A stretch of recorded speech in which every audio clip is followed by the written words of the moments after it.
Hello students, welcome to our online study YouTube channel. तो अभी हम इस वीडियो में lesson number 4 current, electricity and magnetism इस लेसन के क्वेश्चन आंसर स्टडी करेंगे। Question number 1, write proper words from the following group of words in the blanks. तो यहाँ पर आपको कुछ वर्ड्स गिवन है और आपको जो प्रॉपर करेक्ट वर्ड होगा वो आपको फिल इन द ब्लैंक्स, खाली जगह पर फिलअप करना है। First, water in the waterfall flows from higher level to the lower level because of, तो इसका आंसर है ग्रेविटेशनल अट्रैक्शन। तो ग्रेविटेशनल अट्रैक्शन, ग्रेविटेशनल फोर्स होने की वजह से क्या होता है, जो वाटर होता है वाटरफॉल का वो high level to lower level आता है। B, in an electric circuit electrons flow from point of dash dash potential to the point of dash dash potential।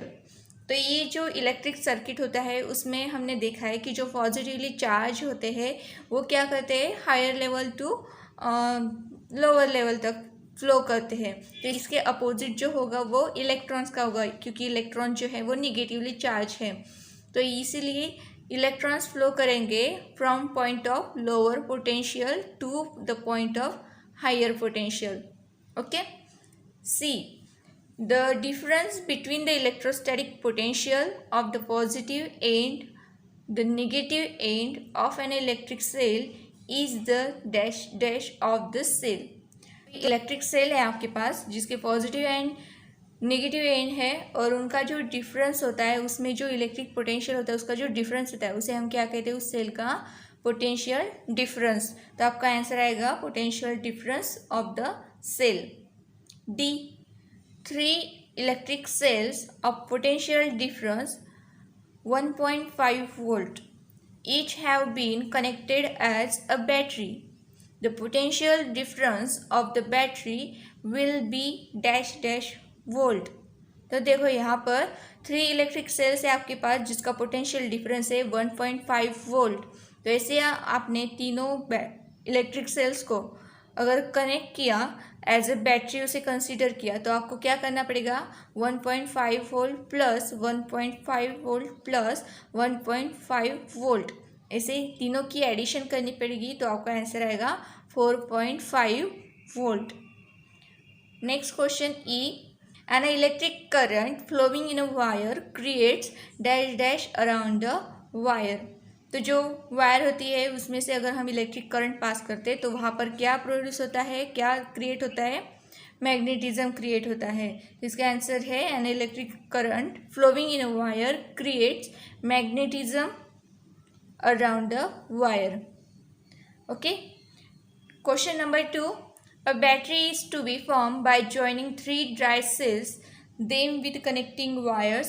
Show how will you connect the wires by drawing a diagram। तो आपके पास 3 dry sales है, उनको आपको connect करना है connecting wire से और उससे आपको एक बैटरी बनानी है। तो क्या करोगे, ऐसे हमने ये 3 सेल्स लिए हैं, अभी हम इनको कनेक्ट कर देंगे तो ये हमारी बैटरी बन गई। और फर्स्ट सेल जो होगा उसका पॉजिटिव एंड सेकंड सेल के नेगेटिव एंड को कनेक्ट करेंगे इस तरह। Okay. Next question number 3, in an electric circuit a battery and a bulb have been connected and the battery consist of 2 cells of equal potential difference. If the bulb is not glowing then which test will you perform in order to find out the reason for the bulb not glowing। आपने एक battery ली, bulb लिया, उससे आपको connect किया और उससे switch on किया तो बल्ब नहीं ग्लो हो रहा है, तो उसका क्या रीज़न हो सकता है ये आपको फाइंड आउट करना है। रीज़न क्या है, बल्ब क्यों नहीं चालू हुआ, इसका आपको रीज़न सर्च करना है। ओके। तो we have to check how the terminals of the batteries are connected to each other. हमारे पास जो बैटरीज है उनकी जो टर्मिनल्स है वो हमने प्रॉपरली कनेक्ट किए हैं कि नहीं, ये हमें चेक करना चाहिए। अगर इससे फिर उसके बाद लाइट ग्लो होता है तो अच्छी बात है, ये हमारा रीज़न हो सकता है। अगर नहीं हुआ ऑन तो second we have to check for the broken wires in the circuit. हमें चेक करना चाहिए कि उस जो वायर हमने लिए वहाँ पर कनेक्टिंग वायर जो है वो कहीं पर ब्रोक हुई तो नहीं है, ये हमें चेक करना चाहिए। अगर हम उसे फिर से रिपेयर कर देंगे तो उसके बाद हो सकता है शायद बल्ब ऑन हो जाए, ग्लो करने लगे, मगर नहीं हुआ तो हमें नेक्स्ट चेक करना चाहिए। We have to check how the connecting wires are connected to the bulb. तो उसके बाद हमें चेक करना चाहिए कि जो हमने बल्ब को वायर्स कैसे कनेक्ट किए और वो हमें प्रॉपरली कनेक्ट करना चाहिए। Next question number 4, electric sales having 2 volt potential difference each have been connected in the form of a battery. What will be the total potential difference of the battery in both cases? तो आगे हमें 2 batteries given है, उनके हमें total potential difference count करना है। हर एक battery का 2 वोल्ट, हर एक सेल का, इलेक्ट्रिक सेल का 2 वोल्ट इतना पोटेंशियल डिफरेंस है।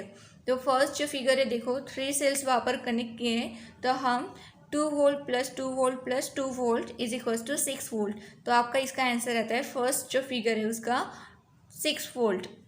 सेकंड फिगर में 4 सेल्स कनेक्टेड है, हर एक का 2 वोल्ट है, तो ये आएगा आपका 2 volt plus 2 volt plus 2 volt plus 2 volt is equals to 8 volt. तो आपकी जो सेकंड बैटरी है उसका जो टोटल पोटेंशियल डिफरेंस होगा वो कितना होगा, 8 volts. Next question number 5, describe the construction, working and usefulness of a dry cell with the help of a diagram। और अभी आपको ड्राई सेल के बारे में उसका construction, working, usefulness and diagram आपको यहाँ पर ड्रॉ करनी है। इस तरीके से आपको ये सॉल्व करना है।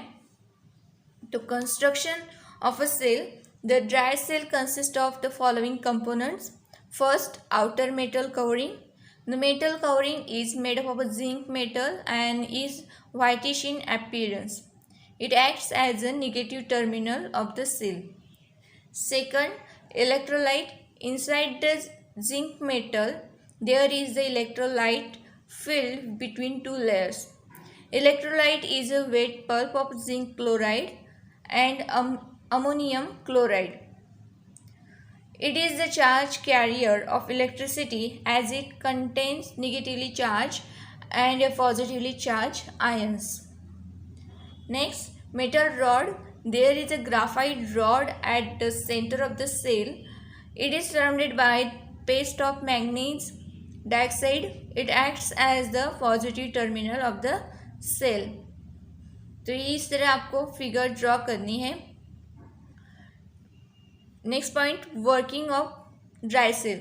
Chemical reactions takes place between the electrolyte, zinc container and graphite rod. Because of these, electric charge is produced on the 2 terminals of the cell and electric current flows in the circuit. Third point है हमारा usefulness of a dry cell. They have handy and portable. The life of a dry cell is longer than the cells using liquid electrolyte. Dry cells can be used in torch, TV और AC remote controls, toys, etc. तो इस तरह आपको construction में उस dry cell के components अपने write down किए। उसके बाद उस जो सेल है हमारा ड्राई सेल, उसका वर्किंग, वो किस तरह वर्क करता है ये आपको लिखना है। और फिर लास्ट में थर्ड पॉइंट हमें पूछा है usefulness of a dry cell. तो हम जो ड्राई सेल है वो कहाँ पर कैसे यूज करते हैं ये आपको यहाँ पर राइट डाउन करना है।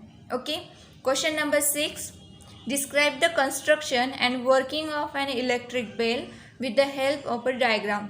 अभी जो इलेक्ट्रिक बेल है उसकी हेल्प, डायग्राम की हेल्प से आपको उसका कंस्ट्रक्शन या वर्किंग राइट डाउन करना है।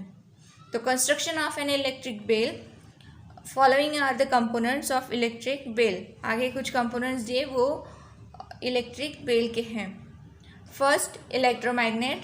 अ copper wire is wound around an iron piece which acts a magnet when current flows through it. Striker, in touch with a contact screw through an iron strip.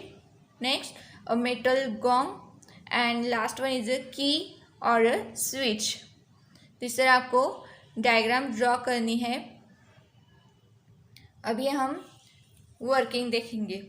When the switch is on and the screw is in contact with the iron strip, then electric current flows through the copper wire, which gets magnetized because of electromagnetism.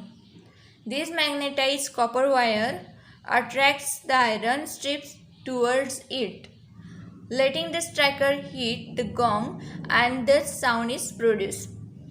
As soon as the striker hits the gong, the screw loses its contact with the iron strip, and therefore current stops in the circuit.